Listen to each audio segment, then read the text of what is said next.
You guys just couldn't get enough, could you? You just need more analog horror. And after all of the stuff I've done for you, all of the time, all of the effort that I put in to make you guys happy, but I'm always 2 steps ahead. 2 steps ahead. He's 2 steps ahead. Sorry, I was channeling my inner Nikocado avocado. My bad. So you guys want another analog horror? Well, that totally works because I'm totally down to make another video on analog horror. And what better kind of analog horror to make than Batman, the Dark Knight, the darkest of the superheroes, sort of. The Darker Knight. The darkest of darker nights. And we're not talking about anything crazy, but it's going to be pretty upsetting, maybe. Maybe a little upsetting. But I'm excited. From what I've seen, it's pretty decent. It's not bad. But today, for your enjoyment and to get you guys... Excuse me. I don't know where that came from. I mean, there's plenty of bad guys in Batman.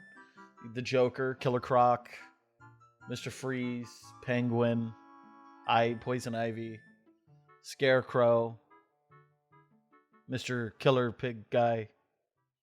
I don't know. Yeah, here we go. Gotham City is a place of rampant crime and terrible organized mafia members, crime bosses that terrorize the citizens just trying to make ends meet, make it by, do what they can to survive.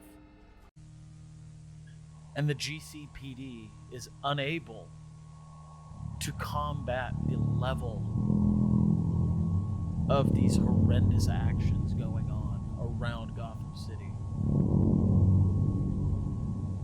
In the first episode of The Bat, we get a tape from Jim Gordon talking about the events leading up to where we are now in current day with Gotham City.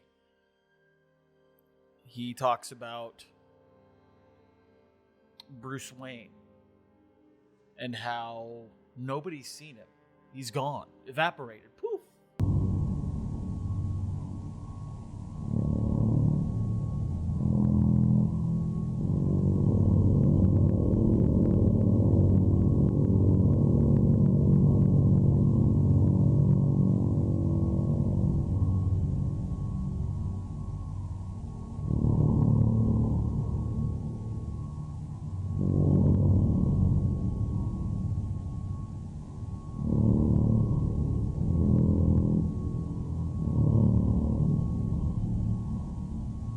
No one's seen him. The last recording of Bruce Wayne was just a photograph of him looking like in a dark cave, slumped over, depressed, sad.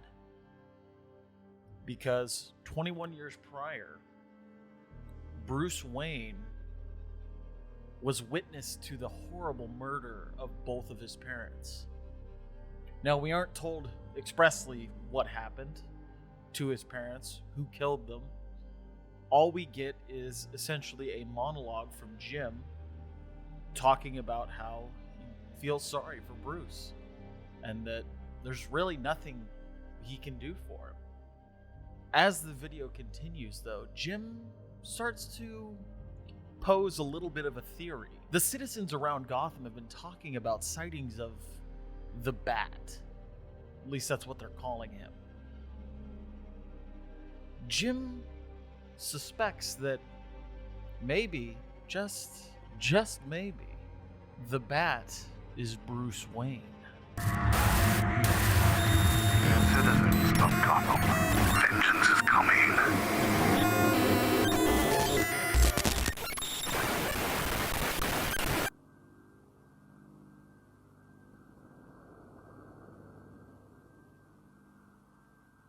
And then we open on part 2.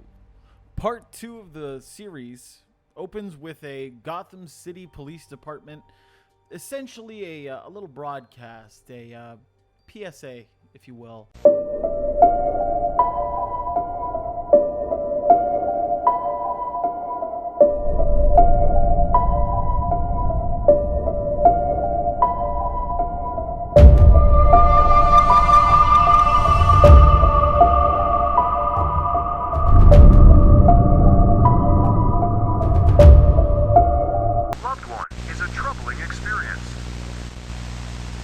Steps to take to ensure this doesn't happen. Explaining what you can do, what steps you can take to prevent losing a loved one. Maybe they get lost, maybe they take off, who knows. Part 1 says, hey, keep an eye on them. You don't want them to get lost, of course. Totally fine. Step 1. Keep an eye on them at all times, especially children, so that they don't get away. And you lose them forever. You don't want that to happen, do you? But see, it starts out pretty normal. Keep an eye on them. But then the language changes just a bit that perked my ears up. Maybe you go, huh, that's a really weird way to phrase that. It then says, so that they don't get away and you lose them forever. Now, if this was a PSA, I don't believe they'd word it like that. That sounds a little strange. Maybe something's going on in the good old GCPD that we'll find out a little later. Step 2. Lock all your doors and windows, so they don't go out. And then we have step 2 that says lock your doors and windows. Again, another great piece of advice to prevent anybody from getting lost or wandering off. I think that's a good piece of advice. You think that's a good piece of advice. And it changes, doesn't it? The tone completely changes. Yeah, it says so they don't go out. What the does that mean? Like, is this talking to kidnappers? Like, what the What? Don't let them make contact with the bat under any circumstance. It will harm. And then we come to step 3, where it says, don't let them make any contact with the bat. It will harm you. Which is weird. Usually we think Batman's a good guy, but who knows? Maybe something happened. Maybe something snapped in old Batman's little noggin. But then the footage corrupts.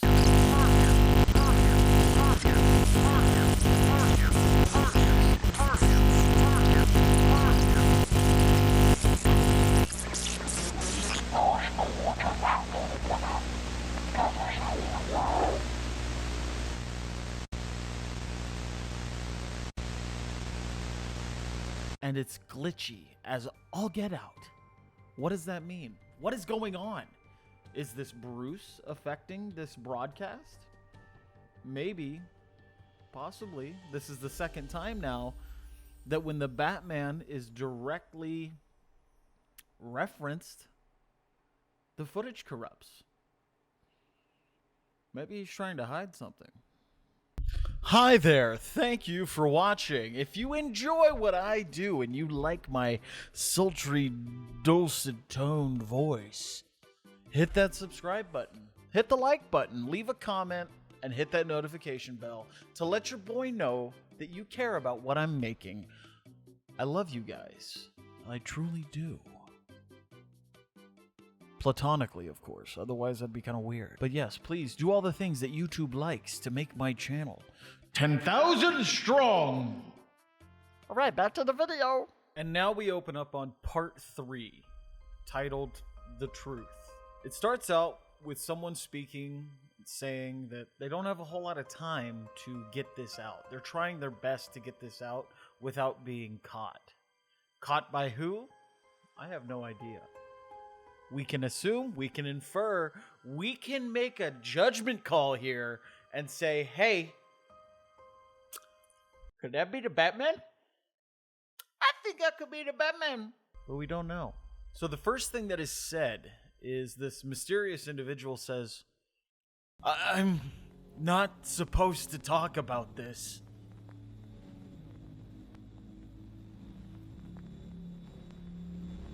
I have tried everything I can to get this out without getting caught.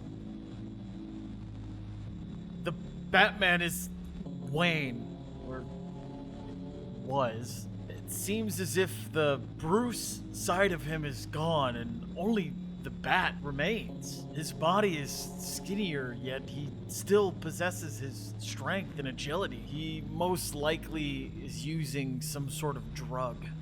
The sightings of him have only risen in the past 2 years. And with this, it posts a picture. You can see a very, very faint silhouette of what we can assume is the Batman in this picture. The last incident was a little boy walking home from his friend's house when he saw him in an alley. This is the picture he took. And it shows, again, another dark silhouette in what we can assume is an alley. I mean, I'm gonna guess because he said he found him in an alley of what looks like, you know, a bat figure, a person who looks bat-esque, somewhat bat-shaped, some might say. And then it continues on, going. The only upside to this is that the crime rates have been down. And Arkham is basically empty now. I have proof that the Batman is Wayne. First of all, ever since the incident at Arkham, Bruce has not been seen. Second is the leaked audio recording, which, yes, is real. Finally, is this audio recording. It then goes on to say, do not show this to law enforcement so it doesn't find out. Now, is it talking about the Batman? Have they completely dehumanized him? So they refer to Batman as it now? Has he become an actual bat monster? Like, I know they have Man-Bat in the Batman universe, but I think they even refer to Man-Bat as a he, because he used to be a scientist. So has Batman completely lost all semblance of humanity, and now he's just a shell, a husk of who he used to be? He's now just a mindless monster? I don't know. We'll have to find out. And then a quick image, or I should say text, pops up on the screen. And it says, You shouldn't have found this. And now, as to not talk over the recording, I am going to play the audio recording in full so you guys can hear it and kind of get the gist of what's going on in Gotham City.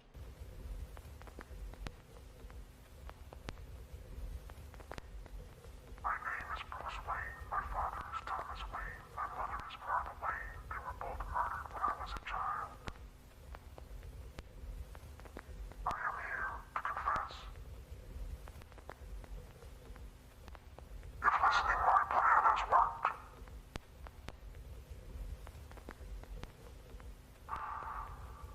People of Gotham will submit.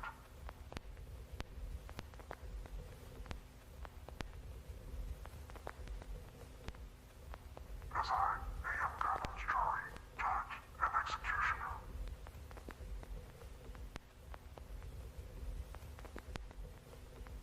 I am the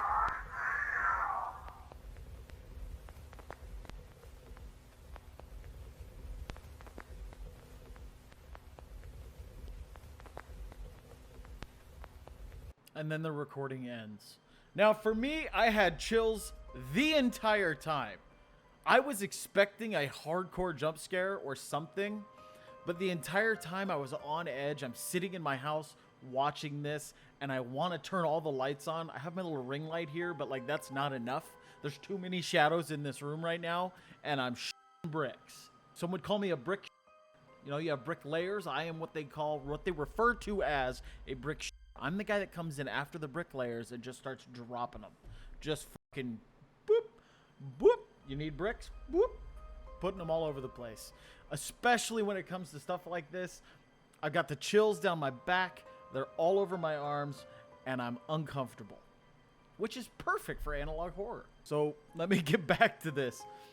The video ends and we continue on to part 4. Titled, Missing People's Broadcast, 1962. So just to give you guys a quick rundown, every single video has a year date. They don't have like a month and day, but the first was 1960, part 2 was 62, part 3, 62 as well. If it changes, I'll let you guys know, but as of right now, it looks like everything so far has happened in a 2-year time span. Now we open up on part 4, Missing People's Broadcast.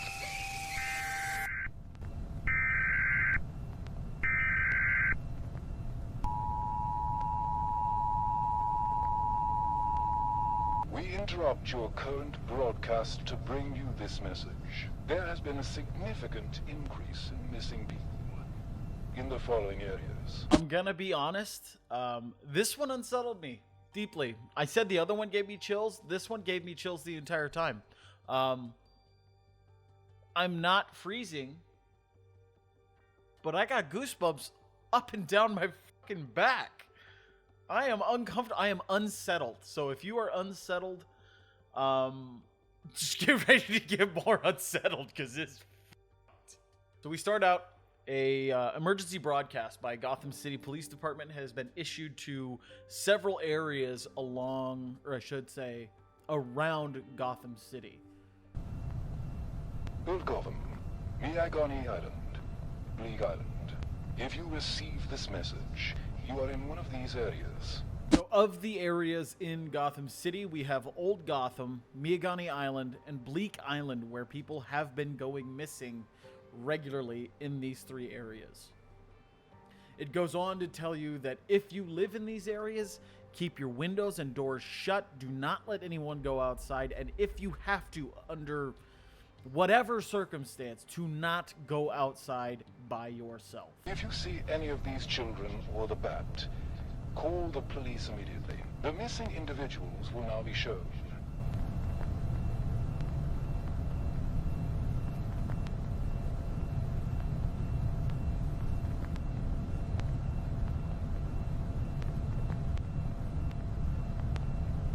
It goes over a few of the missing people that have been going missing around Gotham City. Those people are Richard Grayson, Barbara Gordon, Stephanie Brown, and Jason Todd.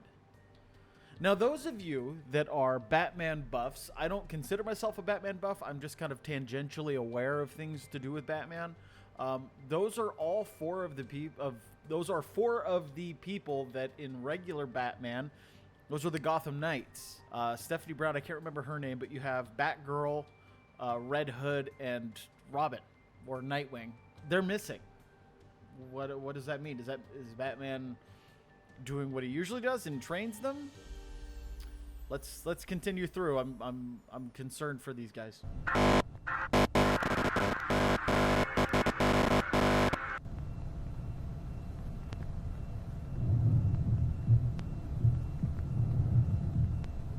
Footage then corrupts shortly after displaying Jason Todd, and I swear there's a couple parts where you see a blatant face.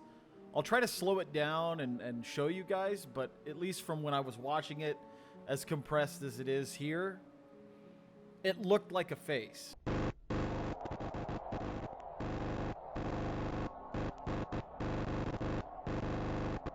But then it says, "You are too late," as it shows caskets in a cave, and then shows Wayne Manor on fire.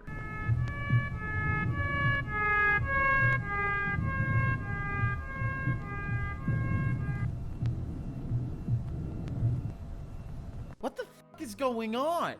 What is happening? This isn't Batman. This can't be Batman. He's crazy. He's gone nuts. He's gone crazy, nutso, freako, schizophrenic. Oh, shit. I just described Batman. Fuck. Okay, I had to slow this down to 25% speed, but really, really quickly it flashes. They are family now.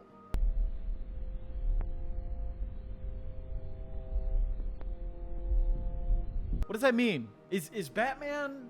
Is he doing something? Is he killing them, or is he like transforming them? I have So many questions that have yet to be answered. What the is going on? And then the video ends, and we move on to part 5. All right, we open up on part 5. Now, with part 5, I think it was, at least thus far, one of the more chilling episodes. I'm going to clip it up a bit, but I'm basically going to just show you guys what it is, because I'm a bit unnerved by it. But there was a point where I thought of 2 names of who the POV of the person that we're going as in this part is. And I 100%, I had a 50-50 shot, but I was right on the money. And as soon as I saw it, I was like, yeah! Woo! Yeah! So I'm not a complete moron with the Batman universe, mythology, anything like that. So I'm going to play it for you, and then I'll come back when it's over.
Okay, so that one was messed up, right?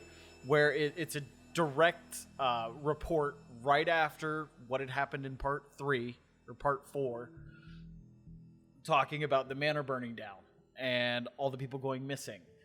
And this person goes into the Wayne Manor it's completely rubble. Everything's burned to the ground except for the grandfather clock and a few things here or there. Obviously, if you know Batman, you know what is behind the grandfather clock. So, this person moves it, discovers the Batcave, and goes down, takes a look. We start to see pictures. He shows pictures of what he's seeing, his point of view as he travels down into the Batcave. And it's this huge, sprawling expanse of just cavern.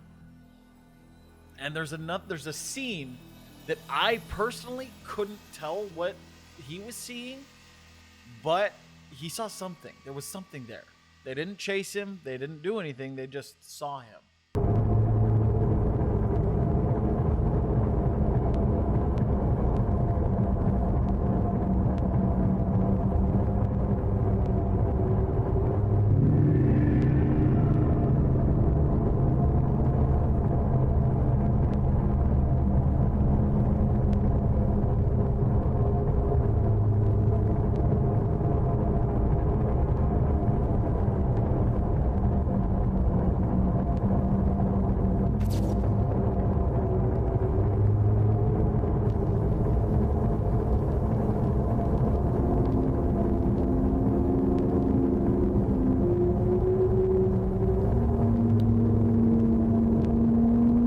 Going through these files that are on a desk. He sees, the souped up Batmobile, just a car, because he wouldn't know it's a Batmobile.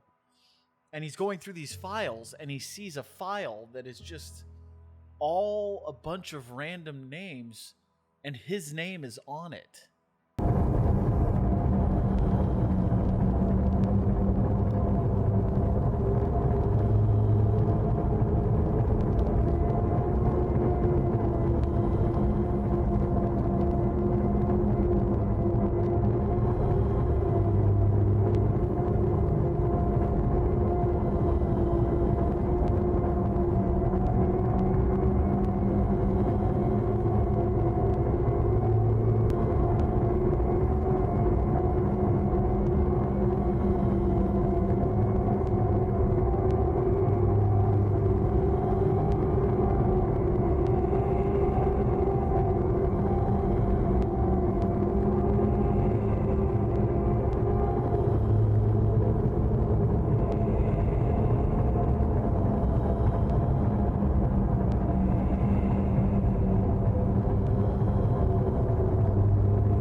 Now it lists off all of the names, and immediately I was like, okay, this is two people. This is either Damian Wayne or this is Timothy Drake. Damian Wayne, I was a little less on because I don't know if this Batman would have gotten with Talia at this point. So I was kind of iffy on it. But as soon as he said he hopped on his bike, I was like, oh, Timothy Drake. He is the only one, I believe. I think Jason Todd does, but Jason Todd's 15. So it can't be him.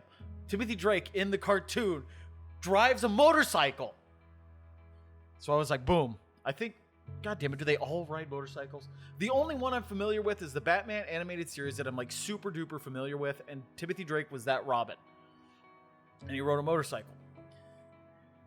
The video ends up with Timothy Drake saying, hey, I'm leaving town. If you don't hear from me again, I've either been captured or I'm gone. And we get some text below that saying that if you what does it say? I'll do to you what I did to them. Something along those lines. And then we see a missing poster for Timothy Drake. And I was like, yeah, I'm good. I know. I shouldn't be excited about this, but I felt vindicated that I was like, oh, that's who that is. Because every name that was listed, I was like, oh, I know who that is. Like John Paul Valley. That's, God damn it, what's his name? He's like the techie Batman, where he's like, he's just ruthless. He's very binary with good and evil. I can't remember exactly why, but he's a cool one. And then you have Duke Thomas, which he's the yellow Batman. He God damn it, he drives a motorcycle too. Shit. Do all of them ride motorcycles? Now I look like an idiot. On to part 6. Okay. Part 6. It is titled Prisoner, 1962. This is coming from the point of view of Jason Todd. He actually escaped the Bat. He was able to get away from him. Now, it starts out with Jason just talking about his upbringing. His dad was a deadbeat drug addict, sold drugs, did all that nasty shit, abandoned him and his mom. His mom ended up starting to abuse drugs, so Jason had to take it upon himself to start providing for him and his mom. And being a kid who lives in a bum-ass side of town, he decided, what better way than looting and stealing and carjacking? So he goes through this, talks about the time, the stuff he's had to do. And we find out that his dad was iced and his mom died of an overdose. After that, Todd was all by himself, still continuing to steal and loot to just survive in Gotham City. Then he talks about a time he saw a really, really nice car. And he got excited, decided to start pulling the lug nuts off the wheels. When he's knocked out, he's then tied up and gagged and thrown in the back of said car, which he goes unconscious and wakes up shortly thereafter in a cage of some sort with other people around him. He talks about him getting to know one of the people that were in there with him, Richard Grayson. Understands that he used to be a performer. And then he starts going over what the Bat was doing to them. Who the Bat was. What kind of person would do this. Then he talks about how Richard was one of the first people to turn. Now, what he means by turn, we don't find out quite yet, but we do a little later on.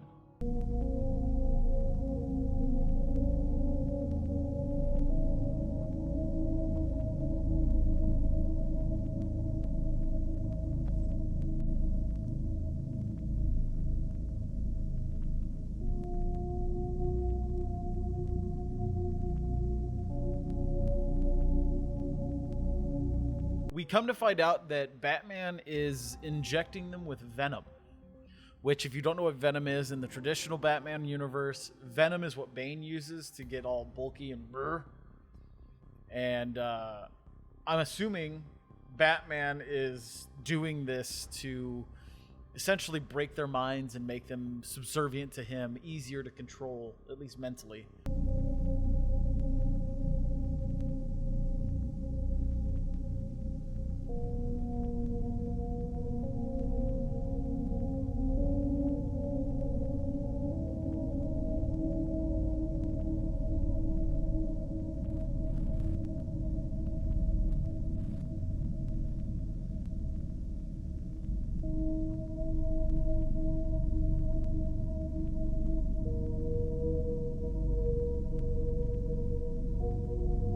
Jason talks about how he was the last person to essentially get hauled off into this area where this experiment was taking place, even though he was the fourth person that was taken. Then we find out that the Batman turned Catwoman in this universe, still had a thing for her, ended up turning her. We end up getting a nice picture of Batwoman, even though we're told that it's Catwoman. That is 100% Batwoman.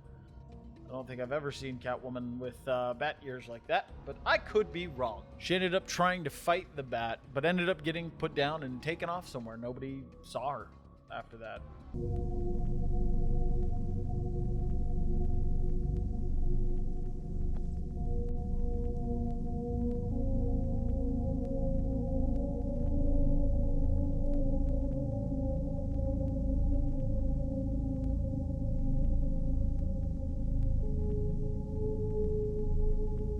Then the bat takes Jason into the, I guess for lack of a better term, the operation room.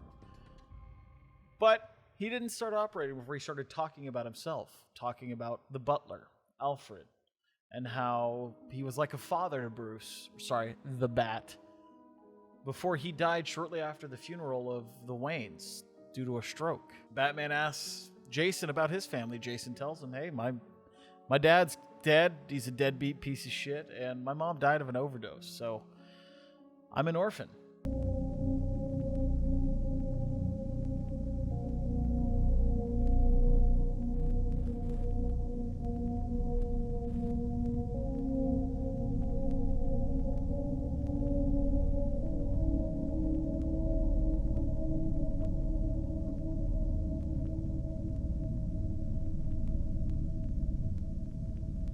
And this causes the Bat to freeze. He realizes Jason and him are all too similar. They both have dead parents. And he asks Jason to join him, help him take down the criminals of Gotham. But Jason declines, calls him a lunatic, tells him he needs to get help. Then the Bat hits him with something called fear toxin, cuts his restraints, and lets him run free.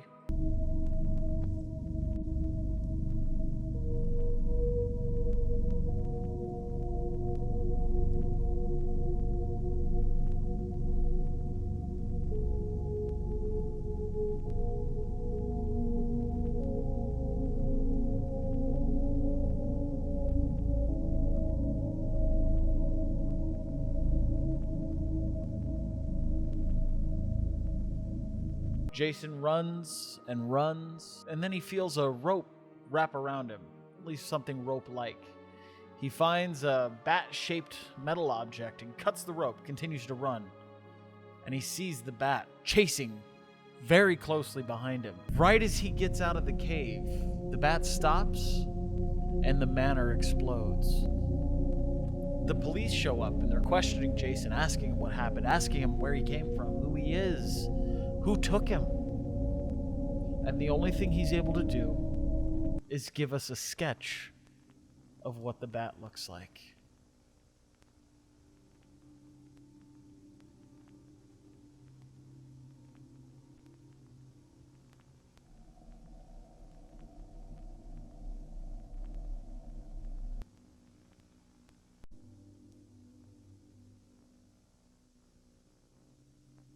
Any place, any time is a good time for Coke. Only Coca-Cola gives you that refreshing new feeling. Refreshing new feeling. Refreshing new feeling. Coca-Cola's bright and lively. Coca-Cola has more zest. Coke with a lot more zest in living. Refreshing zest. Only Coca-Cola gives you that refreshing new feeling. Refreshing new feeling. Refreshing new feeling.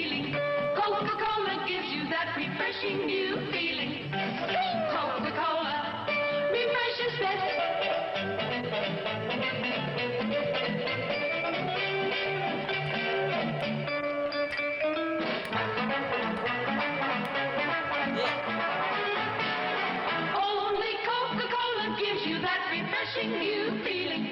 Sing Coca-Cola.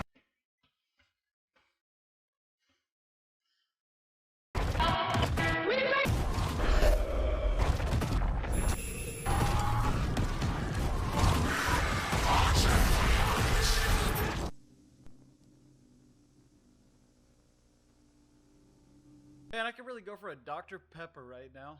Okay, so to go over what just happened, apparently this is a Coke ad, and I'm sitting here vibing to it, having a good old grand time, dancing like my grandparents did in the 50s.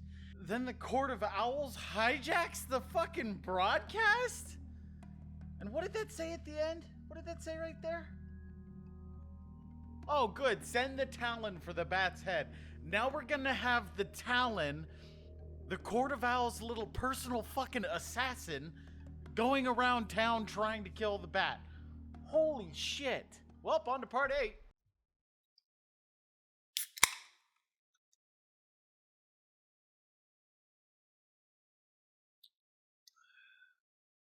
It was better than Coke. Not an ad.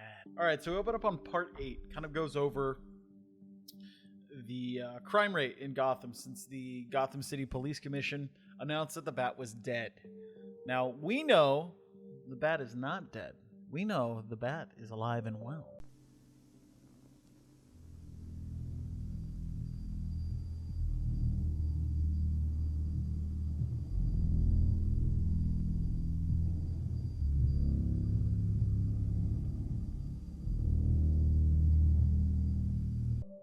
But they don't. And they're just trying to ease tension in the people of Gotham's mind. A little corrupt, don't you think? A little fudged up, a little messed up, quirky, kooky, a little stupid. This goes over the numerous criminals throughout Gotham City. Now, we know quite a few of Gotham's most heinous criminals have been killed because Arkham Asylum basically empty. There is one, though, and I'm sure you guys have guessed who this is, that is alive and well. The Clown Prince of Gotham! The Joker! This goes over that the Joker has killed over 30 people in the past few years, which means that in the boom of the bat being around, he was killing people left and right, willy-nilly, front and center.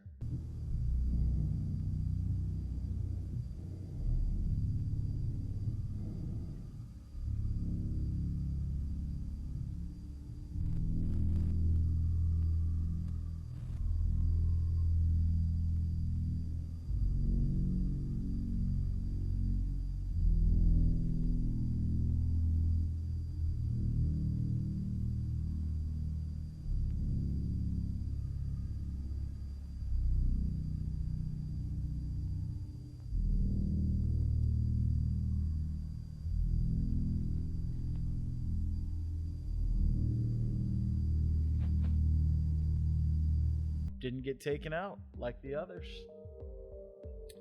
This is the one person the bat intentionally left alive. This states that the Joker alone is the sole contributor to the death toll spiking in Gotham City because he's just trying to poke the bat. He's trying to get him to do anything. Come on, bats! Do it! Kill me, bats! But he won't. The Joker's not totally a heinous piece of crap criminal because most of his murders are committed towards rival gang members like the Falcones and the Bertinellis, the two biggest crime families in Gotham. And then it states that he threw chemicals on the mayor's face. Now, who might the mayor be?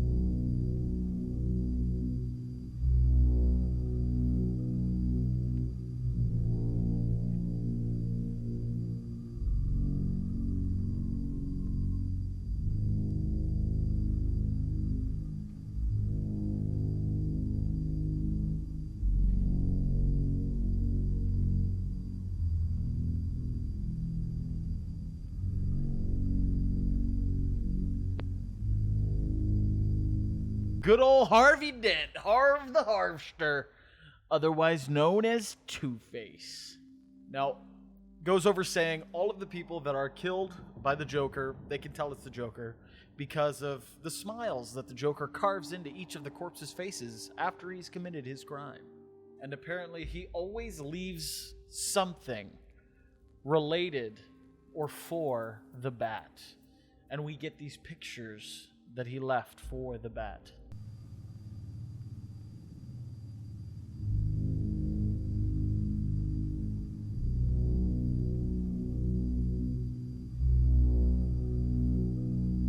Drawings, little caricatures. So this goes on to state that since the Joker killed the Bat's parents, Bruce's parents, the Bat is stalking him and tormenting him. Maybe just to make him feel a modicum of what he felt that day he murdered his parents. But the Bat will never kill him. He's getting too much joy and satisfaction out of tormenting the Joker.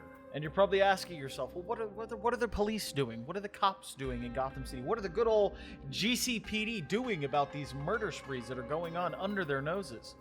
Well, most of them have ties to the organized crime in Gotham, so they're turning a blind eye. They didn't see nothing as long as the right palms get greased. Know what I'm saying?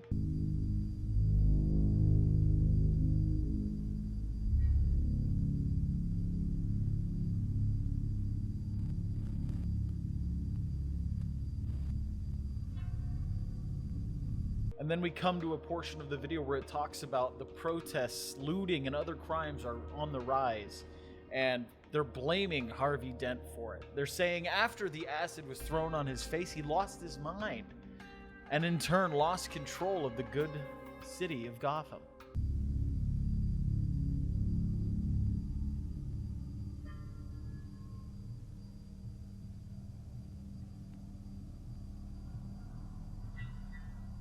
Now, you remember that owl hijacked video just a little bit ago?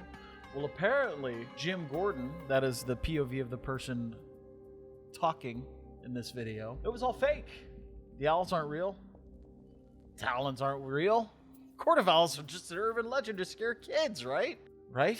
But it does go on to say that, at least as of now, there are no more missing kids. Just more weird crazies on the streets with the Riddler's calling card. So we know the Riddler's here at least.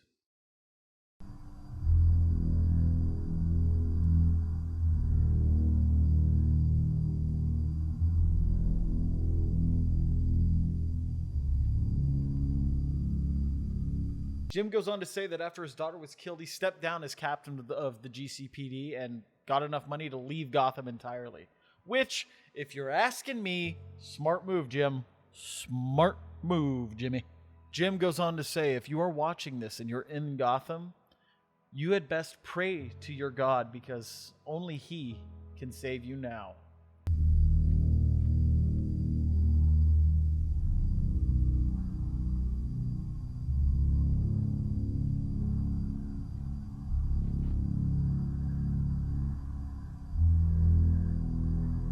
And the Bat is not dead. He, in fact, is watching you right now. And then the text shows underneath in red, watching you right now. As this plays in the darkness.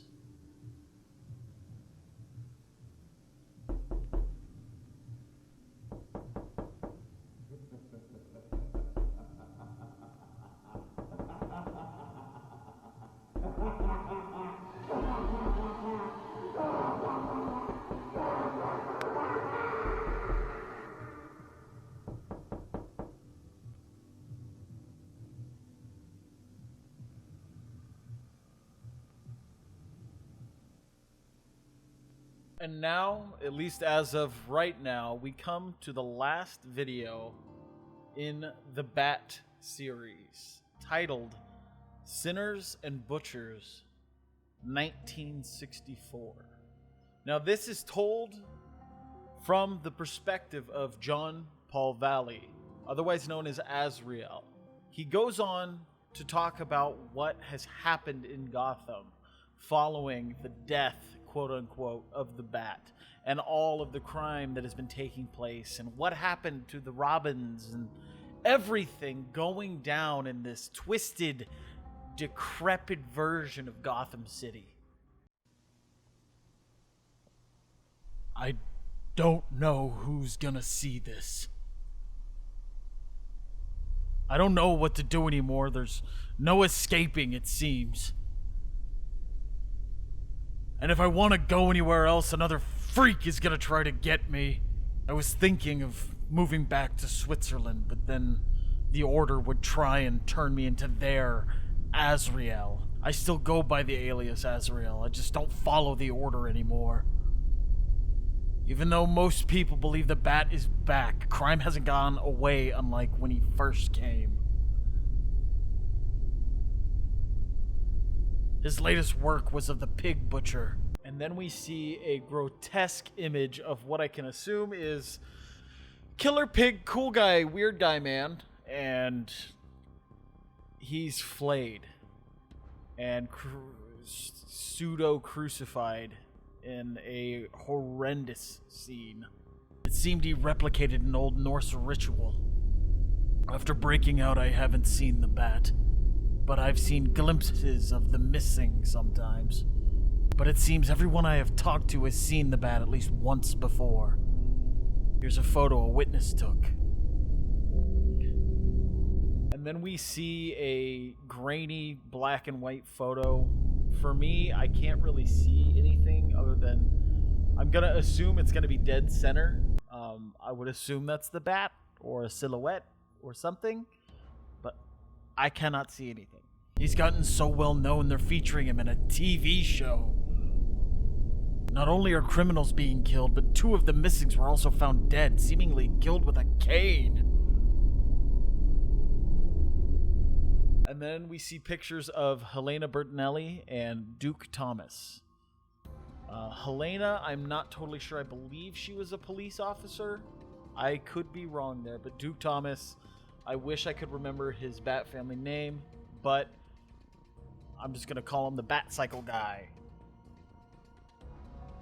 Max just scared the fucking shit out of me. Oh my god! Oh! All I heard was something knock down next to me, and I almost pooped. But yeah, so Duke Thomas, Helena Bertinelli, they are both dead. They were both beaten to death with a cane. There's only one person we know that uses a cane as a weapon, and I'm sure technically it's not a cane, but you know, semantics. Both were presumed murdered.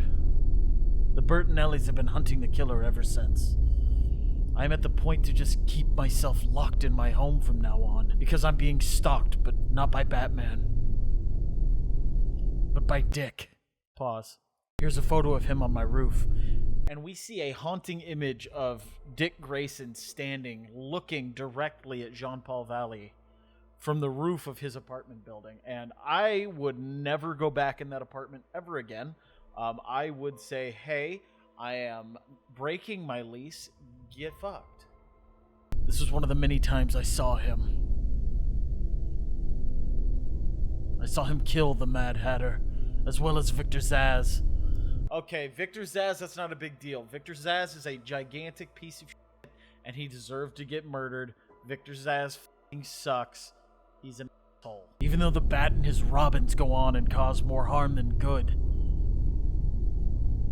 I don't really blame them for killing murderers, but at some point it crosses a line. One night, Dick broke into my house and attacked me. I don't know why, but I was just probably desperate. This was his outcome. And then we see a picture of Robin brutally beaten. I'm going to assume, go out on a pretty short limb, he's dead. Jean-Paul Valley killed him, I'm going to assume. That would probably be the best guess. But we see a picture of it, and it looks it's pretty bad. It's pretty bad.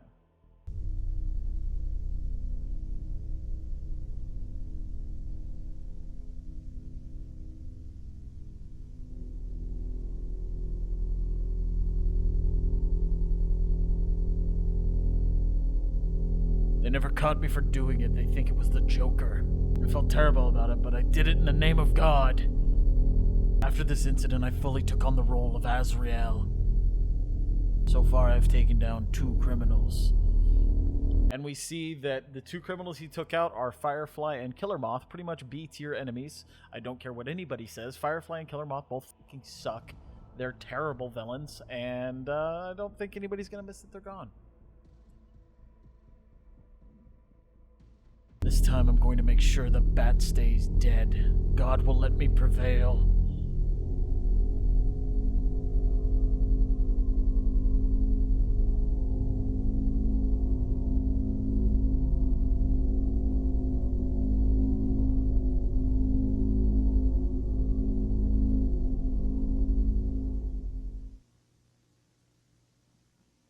And then we get an image of what I can assume is supposed to be a depiction of Azrael on a horse. Looks like he's raising a sword, but I could be wrong. And then we get two phrases in Latin. I tried to have them translated, but no dice on my part. So if someone can translate this and post it in the comments, I would be greatly appreciative. Okay, addendum, timeout, pause. The creator of the series actually has the translation of the Latin. It says, "I do no one's bidding but God's." He says that he got the translations wrong, but that is what he's saying it means. So throw that in place of what I said.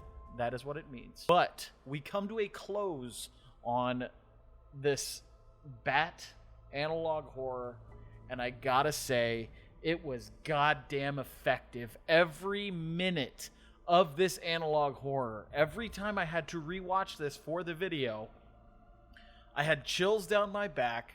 I didn't want to look around. I was uncomfortable. Now, if that does not tell you that this is a good analog horror, this is what horror should be. I was expecting one jump scare the entire time. One. And he didn't rely on it once. This was all atmosphere. This was all shit to make you uncomfortable, to make you just want to leap out of your skin and turn all the lights on, because now I feel like there's someone standing in the corner, even though no one is home. I am by myself. I hate it here. It's effective. And I am going to flick all the lights on and clean my kitchen because I am so scared. And the kitchen is the brightest place in this house. That is what I'm going to do. This was an incredibly effective analog horror, done in a universe where it's already kind of a creepy, crime-ridden universe. The Batman universe is dark. And this took that darkness and cranked it to an 11. Were there some things that I could nitpick and be like, oh, well, that doesn't really make sense? Yes. Like the Catwoman thing. Yeah, that wasn't a picture of Catwoman, but I'm sure probably couldn't find a good one that fit. So whatever, we'll let it have a pass. Some spelling mistakes here and there, not a big deal. There were a couple things that I was expecting more of a payoff. Like the whole thing with Jason Todd, it just kind of went, okay, yeah, Jason Todd's alive and he's okay, he escaped. And it didn't really lead anywhere. We just got that arguably dope picture, but that didn't really go anywhere. So I'm like, maybe we could. I look at it like this. Would it have been as effective with that part gone? And I think it would have. I don't think it led to any deeper meaning in the story of him being alive. Jean-Paul Valley, this makes more sense. He directly led to Dick being dead. And he's going off killing other criminals. He's going off and doing what Batman should be doing and not, attacking innocent people. Overall, I really dug this. I really enjoyed this. This gave me all the horror points that I love. Didn't rely on the typical bullshit tropes, and I'm about it. I feel it. This is made by Oblivion on YouTube. Go and subscribe to this guy. Watch his other stuff, because this was an incredibly effective analog horror. And yeah, I'm not going to sleep well tonight, so, If you guys enjoyed this video, be sure, smash that subscribe button if you haven't. Come join me. Join my family. Be with me. Be with me. Hit that like button. Hit the notification button so you know when I go live. I guess, yeah, when I go live, but when a video comes out, so you can jump on that shit and be like, first. But, again, I thank you guys for everything you've done. You guys have been an immense inspiration. You've been helping me really get that motivation to want to create and do more and really make this channel big and do what I want to do with it, which is really bring awesome content to you guys, work on my voice acting, and just be just a better content creator. And I'm fucking floored by it. You guys rock. Thank you. I know this is mushy. Whatever. You guys rock. You're awesome. I will see you guys next time. Sleep tight and don't let the bed bugs bite. Bye.